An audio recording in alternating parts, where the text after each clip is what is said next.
Greetings, everyone. Welcome back to Saigon Corners 5th podcast. My name is Hui, student of the Hoa Sinh University, and this is my friend. Hello, my name is Mun. In this podcast, we will talk about one of the Vietnamese most favorite drinks to have you understand a bit more about our culture. Yeah, our today's topic is coffee culture in Vietnam. For me, being Vietnamese, I really have big passions for coffee. Sound interesting, but what is special about Vietnamese coffee culture in this podcast? Let me review a little bit. We will talk about making a traditional cup of Vietnamese coffee, the types of coffee in Vietnam, and a special thing that only very few people know is how to bring out the full flavor of a cup of coffee. Are you curious? Alright, let's head to the main part. Okay, I actually thought there's a theme song played. My bad. So, coffee. Can you tell me your thoughts about it first? Well, coffee in my own view has something special to it, along with craft beer, tea or rice and pho. It is certainly irreplaceable in Vietnam. Sure, coffee shop may be found in every alley and around every single corner. And I don't know much about yours, but both my parents can't keep their minds straight without a sip of coffee in the morning. Same, but my mom doesn't make her own coffee daily because it takes so long. So she uses instant coffee. Well, yeah, but it's not half bad either. Vietnam is piped with different brands of instant coffee. Try it sometimes. You see that it's not that far away from the authentic coffee you get from a shop. I usually buy it from one of those booths on the street. It won't take much time, and I don't have to clean my filter afterwards. But you mentioned making coffee takes a long time. Could you explain it to everyone? I'm really curious about it. To have a great cup of coffee, the preparation stage is very important to keep its original taste. First, you prepare the coffee filter, put in some coffee ground, rinse the ground lightly with some tablespoons of hot water. Then you put in the puncher. Wait for 1 to 2 minutes. Huh?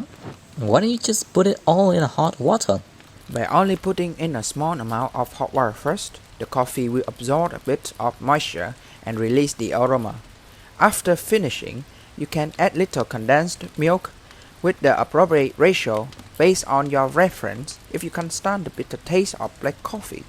Looks like I have to give a lot of milk because I'm a sweet person. Haha, that's funny.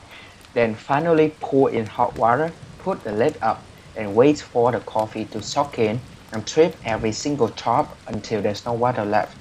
Repeat one more time. If you want dark coffee, add sugar. Brown or ice brown coffee, add concentrated milk. However, that's not all about it. Let's find out what's different between coffee culture in Saigon and Hanoi. Okay, let's begin with my hometown, Saigon. Really? Surprise me.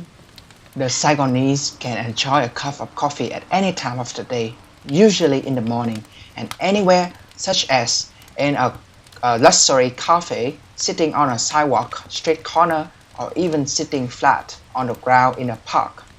It sounds so homely. I really like simple things, and especially sitting in a park with friends to enjoy a cup of coffee in the morning to start an energetic day is such a great idea. Notre Dame Cathedral Cafe on Paris Communal Street, Ben Nghe Ward District 1 is a great option for you. Wow, I definitely have to try it. But talk about District 1, have you ever heard about egg coffee? It's famous here, although it's a specialty of coffee culture in Hanoi. Of course, that is one of my favorite drinks. It tastes like custard with sweetened condensed milk and coffee. But I wonder how to make egg coffee in the right way. It only takes you 5 minutes to make a traditional Hanoi egg coffee cup.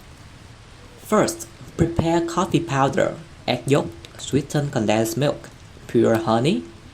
Just like making filter coffee, but the difference is that we have an additional step of whisking egg yolks with honey, condensed milk in the bowl for about 3 minutes, and then pour it out into a cup.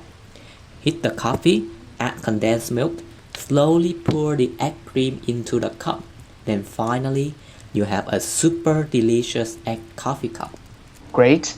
Now I know that in addition to the delicious taste of egg coffee, the way to make it is also quite simple, and I think that with the simplicity in the way of preparing types of coffee, it has become more and more diversified. Truly in these days, coffee has an extremely variety and rich differentiations, bringing extremely impressive flavors to user. However, how many people can fully understand the origin of Vietnamese coffee?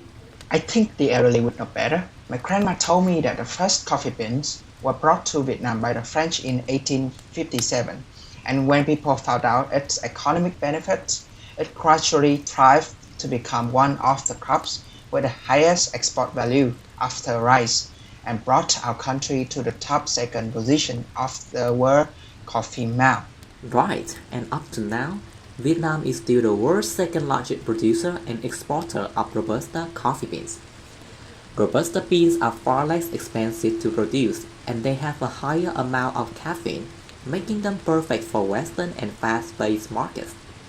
On the other hand, Arabica beans grow at a greater height, which is why you can see vast fields and farms in Dalat and Bumathu.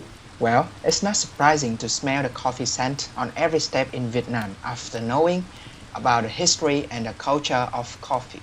Yes, I definitely have to make a cup of coffee right now. So those are our thoughts about coffee culture in Vietnam. What do you think about it? Let's share with us in the comment section below. And don't forget to like, subscribe our channel, and turn on the notification to listen to more interesting podcasts from Saigon Corners.